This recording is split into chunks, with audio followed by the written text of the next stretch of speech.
ये कोई ऐसे अरे गहरे और टप्पू ठेकेदार नहीं है। तामीर और तरक्की से हट करके पब्लिक को लड़ाने का काम या नफरत का माहौल बनाया जाए, ये अच्छी बात नहीं। सिर्फ टीपू सुल्तान का फोटो लगाना ये झूठी शोहरत हासिल करने का एक जरिया है। नसीब से आप डिप्टी मेयर बने तो मालेगांव की आवाम को बेवकूफ बनाना छोड़ दो।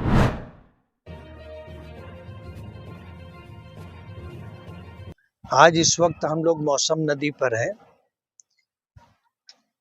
महल्ला बागे महमूद में रहने वाले लोगों की बहुत देरीना और शदीद चाहत ये थी कि यहाँ पर ऐसा पुल बना करके दिया जाए कि बारिश के दिनों में आने जाने में हमको कोई दिक्कत ना रहे। नोमानी पुल के नाम से जो नदी के ऊपर रास्ता बनाया गया, बारिश के दिनों में उससे गुजर करके जाना मुमकिन नहीं था। लोगों को अल्लामा इकबाल पुल से गुजर करके जाना पड़ता था। हमने पिछले टर्म में सरकार से इस बात का मुतालबा किया था और सरकार ने उसको मंजूरी दी और तकरीबन 5 करोड़ रुपए का बजट इसके लिए मंजूर हुआ। और अल्हम्दुलिल्लाह जब से काम चालू है और इंशाअल्लाह बारिश का मौसम आने से पहले इंशाअल्लाह काम हम मुकम्मल करेंगे। बजट आने में दिक्कत है। अभी मुझे बताया गया कि 5 करोड़ रुपए का एस्टिमेट है, तकरीबन 2.5 करोड़ रुपए का काम हो चुका है, लेकिन सरकार की तरफ से अभी तक सिर्फ 80 लाख रुपया ही आया है। लेकिन ठेकेदार की तरफ से हमें इत्मीनान है और बजट 80 लाख आने के बावजूद भी वो काम कर रहे हैं। काम रोक दिया ऐसा नहीं है। ये कोई ऐसे अरे गहरे और टप्पू ठेकेदार नहीं है कि पैसा आएगा तो करेंगे, नहीं आएगा तो नहीं करेंगे। मजबूत ठेकेदार हैं, बड़ा बड़ा काम लेते हैं और करते हैं। उस हिसाब से नोमानी पुल का ये काम आधा तो तकरीबन 5 छठा जो है जो पिलर है उसकी पुडिंग हो चुकी है। उसके बाद एक मशरिकी सिमत में एक मगरिबी सिमत में 2 पिलर और आएंगे और उसके बाद ऊपर स्लैब वगैरह का काम होगा। अल्लाह का बहुत बड़ा एहसान है, काम चल रहा है। और इस सिलसिले में जो भी दुश्वारियां और दिक्कतें हैं, चाहे वो मालेगांव कारपोरेशन से रिलेटेड हो, चाहे फिर वो जो है मंत्रालय से हो, इंशाअल्लाह दोनों जगह फॉलो अप लेंगे और काम जल्दी से जल्दी पूरा हो इसकी कोशिश करेंगे। आप कांग्रेस के सदस्य हर्षवर्धन सपकाल साहब ने जो है एक बयान दिया कि शिवाजी और टीपू सुल्तान दोनों बराबर हैं। उसके बाद जो है जो हमारे सीएम है उन्होंने इसका विरोध किया और मुकामी तौर पर जो हमारे जो मेयर है उनके ऑफिस में भी एक बैनर फोटो लगाया गया, वो निकाल लिया गया। ये पूरा सिनेरियो आपको किस तरह दिखता है? आज की जो सूरत हाल है सियासी तौर पर बहुत अजीब व गरीब है। लोग पब्लिक के हित में काम करने के बजाय, विकास और तामीर के नाम पर काम करने के बजाय आज झूठी शोहरत के लिए, झूठी इज्जत के लिए इस तरह के हथकंडे इस्तेमाल करते हैं। शिवाजी महाराज और टीपू सुल्तान रहमतुल्लाह अलैह, इन लोगों को गए हुए जमाना गुजर गया और आज जो है उनको ले करके सियासत करने की जरूरत नहीं है।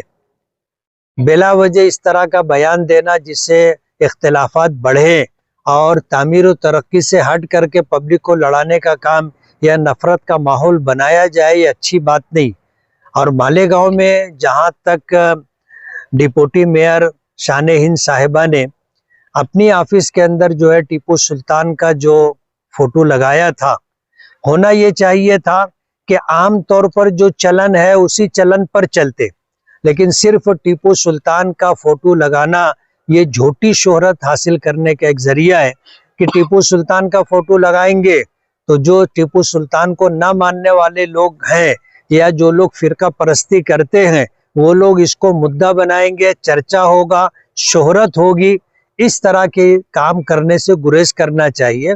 आज पब्लिक ने आपको मौका दिया है काम करने का। नसीब से आप डिप्टी मेयर बने तो मालेगांव की आवाम के लिए और मालेगांव शहर के लिए आप तामीर और विकास के नाम पर क्या कर सकते हैं वो देखिए। पूरे शहर के अंदर आप देखिए कचरों का ढेर लगा हुआ है, गटर से कचरा निकालना, कचरा उठाना, उसके अलावा जो मूलभूत सुविधाएं हैं, बुनियादी जरूरतें हैं, उस पर बहुत सारा काम करने की जरूरत है। कारपोरेशन में आप पहुंचे हो, आपकी जिम्मेदारी है वो काम करके देना चाहिए ताकि लोगों की बुनियादी जरूरतें पूरी हो। कारपोरेशन की पहली जनरल बोर्ड मीटिंग अब होने वाली है, उसमें जो है जन्म दाखिले का मामला और भी दीगर कई विषय है, तो आपकी पार्टी उसको किस तरीके से मतलब नहीं करेगी? जन्म दाखिले का मसला ऐसा है कि ये महाराष्ट्र सरकार का फैसला है और इस सिलसिले में महाराष्ट्र सरकार ने जीआर निकाला है। कारपोरेशन कहो, म्यूनिसिपैलिटी कहो और पंचायत समिति कहो, जिला परिषद कहो, ये सब सरकार का ही एक पार्ट है। अगर मंत्रालय से महाराष्ट्र सरकार ने कोई जीआर निकाला है तो मालेगांव कारपोरेशन में बैठने वाले या ओहदों पर रहने वालों को इतना भी इख्तियार नहीं है कि सरकार के फैसले के खिलाफ कोई फैसला कर सके। ये मालेगांव की आवाम को बेवकूफ़ बनाने का एक सिलसिला है। जन्म दाखिले के ताल्लुक से जो भी फैसला होगा वो महाराष्ट्र सरकार के फैसले पर ही होगा। मालेगांव कारपोरेशन को ये अधिकार नहीं है और किसी पद अधिकारी को ये इख्तियार नहीं है कि महाराष्ट्र सरकार के फैसले के खिलाफ कोई फैसला ले। इसलिए मालेगांव की आवाम को बेवकूफ़ बनाने के लिए जन्म दाखिले का मैटर लाए हैं। अगर ये करना है जो इनके इख्तियार का काम है तो वो काम ये है कि जो असल गुनहगार हैं, जिन्होंने कागजात ले करके जन्म दाखिला बना करके दिया, फिर वो चाहे तहसीलदार हो, नायब तहसीलदार हो, कारपोरेशन का कोई अधिकारी हो, जन्म दाखिला देना इनकी जिम्मेदारी थी। अगर कागजात सारे मुकम्मल है तो कोई बात नहीं, और अगर कागजात मुकम्मल नहीं थे या बोगस थे तो उसकी इंक्वायरी करके जन्म दाखिला देना ना देना ये उनके अधिकार और उनके हक की बात थी। अगर इन्होंने जो है बोगस जन्म दाखिला जारी किया है तो वो ऑफिसरान को जेल में जाना चाहिए। और कारपोरेशन में प्रशासक था तो प्रशासक को उनके खिलाफ एफआईआर करना चाहिए। मैं पूछना चाहूंगा कि आज तुम मेयर बने हो, डिप्टी मेयर बने हो, तो ऐसे गुनहगार ऑफिसरों के खिलाफ क्या तुम एफआईआर करोगे? मालेगांव की आवाम को बेवकूफ बनाना छोड़ दो। जो आपके अधिकार और इख्तियार की बात है वो आप करेंगे क्या? ऐसे गुनहगार जिन्होंने जन्म दाखिला जारी किया और बोगस पेपर पर दाखिल किया, आज जिन लोगों ने जन्म दाखिले के लिए दरखास्त दी थी वो जेलों की सलाखों के पीछे हैं। 1044 लोगों के ऊपर एफआईआर हुई है। उनका गुनाह क्या था? मालेगांव के रहने वाले हैं। मालेगांव में एक भी बांग्लादेशी, एक भी रोहिंग्याई नहीं मिला, सब मालेगांव के निवासी है। सवाल ये है कि अगर उनका जो है कागजात उनके बोगस थे तो जिन्होंने जन्म दाखिला जारी किया है वो गुनहगार है। उन ऑफिसरों के खिलाफ एफआईआर करना हमारी ऐसी डिमांड है।